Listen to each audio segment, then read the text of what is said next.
শুনেন শুনেন দেশ প্রবাসের ফেসবুক ইউটিউব বাসী, আসেন আমরা কাজ কামরাইখা ইস্যু শুই না হাসি।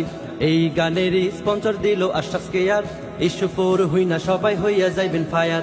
দেশের যত আকাম কুকাম এই সিরিজে পাইবেন, এমন সঙ্গীত শুনতে চাইলে ফিলিংস টিউন আইবেন। এইবার তাইলে আক্রম বাক্রম কথা না বাড়াই, বিসমিল্লাহ বলিয়া আমি শুরু করলাম ভাই। মামুনুল হক ফিরা আইলো 3টা বছর পরে, নাস্তিক পাড়ার সুশীল সমাজ কাইন্দা কাইন্দা মরে। ইসরায়েলের পাশা বাড়ায় ইরান দিছে বাড়ি, গরমে আর সহ্য হয় না, হায়রে কি যে করি। দেশ বিদেশে ভূমিকম্প দিছে হঠাৎ ঝাঁকি, পরপারে উড়াল দিল আল কোরআনের পাখি। তার মরণে কানছে রে ভাই হিন্দু বৌদ্ধ রাধা, কিসের ভয়ে কোন কারণে তার জানা যায় বাধা। জায়েদ খানের স্বর্ণের মোবাইল সাকিব দিল ফালাই, আর টিভি কে বয়কট করতে পাবলিক পড়ছে ছাপায়। বিবেক নাকি কাজ করেনি, আবেগেতে ভুল, শরীফুল রাজকুইলা নিল পরিমনির নাকফুল। দেশ দুনিয়ায় ভাইরাল হইল বক্তা উমর ফারুক, পান্দে পইড়া